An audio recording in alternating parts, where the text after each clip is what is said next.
ਵਾਹਿਗੁਰੂ ਜੀ ਕਾ ਖਾਲਸਾ ਵਾਹਿਗੁਰੂ ਜੀ ਕੀ ਫਤਿਹ।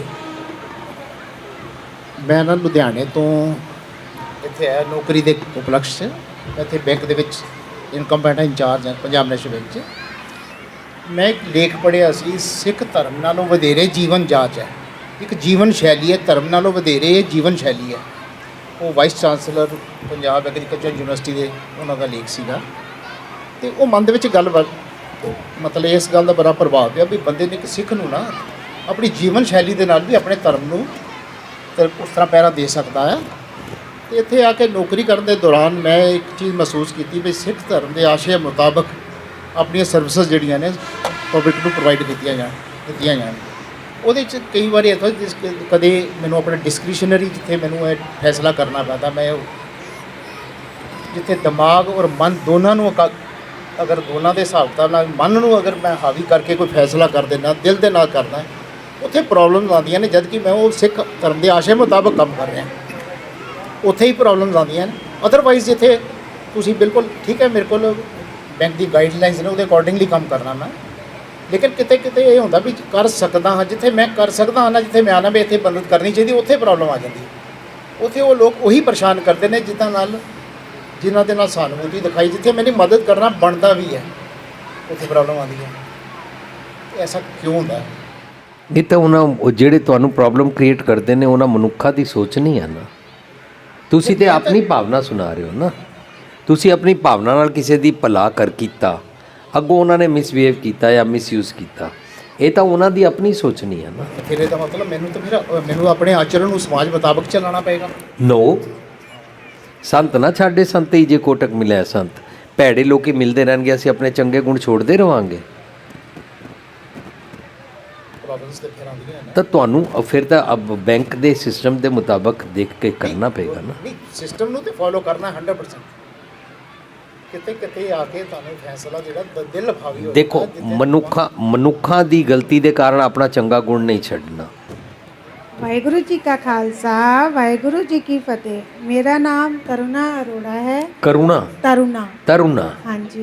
मैं वीर जी ये पूछना चाहती हाँ कि धर्म की है, धर्म ते चलना किनू कहते ने? इंसान दी इंसानियत दा धर्म है या गुरुद्वारे जाके मत्था टेकना, मंदिर जाके मत्था टेकना वो धर्म है? कई बारी इस तरह होंदा है, मेरे को जिवें 5 रुपए ने, मेरे को कोई उगराई रहन आ गया, मैं गुरुद्वारे या मंदिर पैसा नहीं दिता, तो वो नाल ही कोई गरीब है या किसी नू जरूरत है, मैं वो 5 रुपए उन्होंने दे दिते, तो क्या मैं धार्मिक नहीं हाँ या मैं धर्म ते नहीं चलती? मैनू इंसानियत और धर्म में थोड़ा जिना अंतर अगर पता चल जाए। धर्म ना सानू सिखांदा सर्ब धर्म मैं श्रेष्ठ धर्म, हर को नाम जप निर्मल करम। सो ਜਿਹੜੇ ਨਿਰਮਲ ਕਰਮ ਨੇ ਨਾ, ਨਿਰਮਲ ਕਰਮਾਂ ਨਾਲ ਜੀਣਾ ਹੀ ਧਰਮ ਹੈ। ਤੁਸੀਂ ਜੇ ਨਿਰਮਲ ਕਰਮ ਵਾਲਾ ਕੰਮ ਕੀਤਾ, ਇਹਨੂੰ ਹੀ ਧਰਮ ਕਹਿੰਦੇ ਨੇ। ਇਨਸਾਨੀਅਤ ਭਰਪੂਰ ਜੀਵਨ ਜੀਣਾ ਧਰਮ, ਉਹ ਸਾਰੀ ਦੁਨੀਆ ਦਾ ਇੱਕੋ ਹੀ ਹੁੰਦਾ ਹੈ। ਇੱਕੋ ਧਰਮ ਦ੍ਰਿੜ੍ਹ ਸੱਚ ਕੋਈ, ਰਾਈਟ। ਸੋ ਫਰਕ ਹੀ ਨਹੀਂ ਹੈ। ਧਰਮ ਮਤਲਬ ਜੋ ਧਰਮ ਨੂੰ ਲੈਂਦਾ ਹੈ ਉਹਦੇ ਮੁਤਾਬਕ ਇਨਸਾਨੀਅਤ ਭਰਪੂਰ ਜੀਵਨ ਜੀਂਦਾ। मेरा क्वेश्चन ये है। नाम? काजल जी। वाह। मेरा क्वेश्चन ये है कि हम जैसे कहते हैं कि हम भगवान का ही अंश हैं, उस रब जी का ही अंश है, तो हम उन्हीं में से आए हैं और उनके अंदर सारे पॉजिटिव, सब कुछ पॉजिटिव है उनके अंदर। तो जो हमारे अंदर नेगेटिविटी आई है वो आई कहाँ से? मन, आप बताओ कि ये सामने एक टोकरी पड़ी है, ये कागज़ है, ये कागज़ देखो, इसमें कोई स्मेल नहीं है ना, बिल्कुल प्योर कागज़ है। इस पर फ़र्ज़ करो मैं प्योर चाय या खाने की कोई चीज़ लगा के टोकरी में फेंक दूँ, राइट। अब वो थोड़ी देर के बाद सड़ना शुरू होगा, राइट। सड़ के उसमें से बदबू भी आएगी, उसका नाम रख दो कूड़ा, कूड़े में से बदबू आती है। ये भगवान जी ने नहीं बनाई। भगवान जी ने बनास्पति बनाई है जहाँ से एक कागज़ बना। भगवान जी ने एक खाना बनाया जिसको इस पर रखा, लेकिन जब वो गलने सड़ने लगा तो एक नई बाई प्रोडक्ट यहाँ पर बनी। वो प्रोडक्ट है मेरा मन। मन भगवान जी ने नहीं बनाया। तो मन बनाया किसने? मन में मेरे मन की अपनी जो सोचने का ढंग है, मेरे शरीर के कारण मेरा जो थॉट प्रोसेस शुरू हुआ उसको मन बोलते हैं। ये मन कर्मा, ये मन धर्मा, ये मन पंच तत्व ते जन्मा। तो जब मेरा शरीर पैदा हुआ, हमने पीछे एक सेमिनार किया था, वो टीवी पर टेलीकास्ट होगा बड़ी जल्दी। मन क्या है, राइट? सो मन है सोचने का ढंग, फुरनों का घर। फुरने उठते हैं ना, उनका घर, पर उठते गलत हैं, नेगेटिव है। ये भगवान जी ने नहीं बनाया, राइट? भगवान जी ने मुझे बनाया, मेरा शरीर, पर मैं अपने शरीर की पकड़ में आपसे नफरत करूं, उससे नफरत करूं, पड़ोसी के बच्चे को बच्चा ना समझूं, है ना? तो ये मेरा मन पैदा हुआ, भगवान जी ने नहीं बनाया।